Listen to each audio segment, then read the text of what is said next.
क्या आप जानते हैं कि हिंद महासागर में एक ऐसा रहस्यमयी पुल मौजूद है जिसे राम सेतु कहा जाता है। यह पुल भारत और श्रीलंका के बीच फैला हुआ है और हजारों सालों से एक रहस्य बना हुआ है। लेकिन सवाल यह है, क्या यह सच में भगवान श्री राम द्वारा बनवाया गया था? क्या यह सिर्फ एक पौराणिक कथा है या इसके पीछे कोई वैज्ञानिक प्रमाण भी मौजूद है? कुछ इसे ईश्वर का चमत्कार मानते हैं तो कुछ इसे केवल एक प्राकृतिक संरचना कहते हैं। लेकिन क्या इस पुल का संबंध रामायण से है? क्या वाकई श्री राम की वानर सेना ने इसे बनाया था? और अगर हां, तो आज भी यह पानी के नीचे क्यों टिका हुआ है? आज हम इस वीडियो में राम सेतु के रहस्यों को गहराई से जानेंगे। इसके पौराणिक संदर्भ, ऐतिहासिक प्रमाण, वैज्ञानिक तथ्यों और सरकार की रिपोर्ट्स पर चर्चा करेंगे। तो जुड़े रहिए हमारे साथ, क्योंकि आज हम एक ऐसे रहस्य से पर्दा उठाने जा रहे हैं जो हजारों सालों से अनसुलझा है। भाग 1, रामायण में राम सेतु का उल्लेख। रामायण के अनुसार जब रावण माता सीता को लंका ले गया तो भगवान श्री राम ने उन्हें वापस लाने के लिए समुद्र पार करने का निर्णय लिया। लेकिन सवाल था, आखिर समुद्र को पार कैसे किया जाए?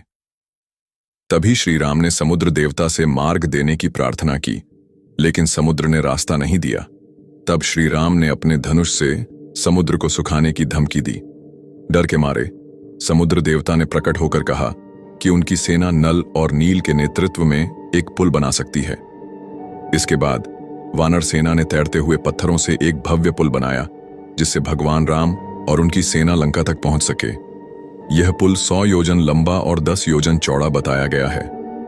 लेकिन क्या यह सिर्फ एक धार्मिक कथा है या इसके पीछे कुछ वैज्ञानिक तथ्य भी छिपे हैं?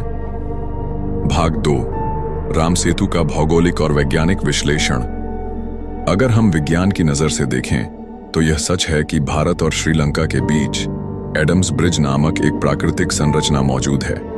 वैज्ञानिकों के अनुसार यह पुल करीब 30 किलोमीटर लंबा है और उथले पानी में स्थित है।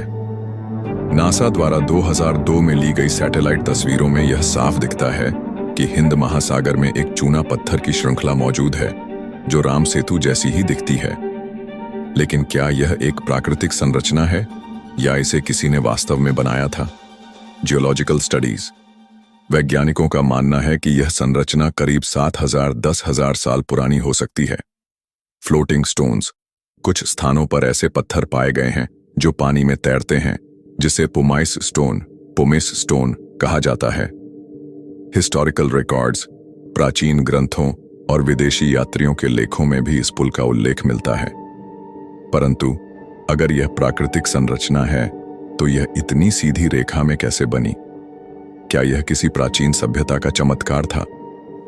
भाग 3, ऐतिहासिक प्रमाण और विदेशी यात्रियों के उल्लेख। राम सेतु का उल्लेख केवल हिंदू धर्म ग्रंथों में ही नहीं, बल्कि अन्य ऐतिहासिक दस्तावेजों में भी मिलता है। ऐतिहासिक प्रमाण। तमिल संगम साहित्य में भी इस पुल का जिक्र है। बाबरनामा और अंग्रेजों द्वारा बनाए गए पुराने नक्शों में भी इसे राम सेतु कहा गया है। प्रसिद्ध अरब यात्री इब्न बतूता और मार्को पोलो ने भी इस पुल का उल्लेख किया है। इतने सारे ऐतिहासिक प्रमाण होने के बावजूद कुछ लोग इसे केवल एक मिथक मानते हैं। लेकिन सवाल उठता है, अगर यह सिर्फ एक कहानी थी तो हजारों सालों से इतने ग्रंथों और नक्शों में इसका जिक्र क्यों किया गया? भाग 4, क्या यह पुल मानव निर्मित है? सरकार की रिपोर्ट और विवाद। 2007 में भारतीय पुरातत्व सर्वेक्षण ASI ने एक रिपोर्ट में कहा कि राम सेतु एक प्राकृतिक संरचना है, लेकिन इसे बनाने में किसी प्राचीन सभ्यता का हाथ हो सकता है। हालांकि हिंदू संगठनों और भक्तों का मानना है कि यह पुल भगवान श्री राम का ही बनाया हुआ है और इसे तोड़ना पाप होगा। विवादित मुद्दे। सेतु समुद्रम परियोजना के तहत इस पुल को काटकर जहाजों के लिए रास्ता बनाने की योजना बनाई गई थी। सुप्रीम कोर्ट में इस मुद्दे पर सुनवाई हुई और धार्मिक भावनाओं को ध्यान में रखते हुए इस पर रोक लगा दी गई। भाग 5, निष्कर्ष। क्या राम सेतु भगवान राम द्वारा बनाया गया था? राम सेतु का रहस्य विज्ञान और आस्था के बीच फंसा हुआ है।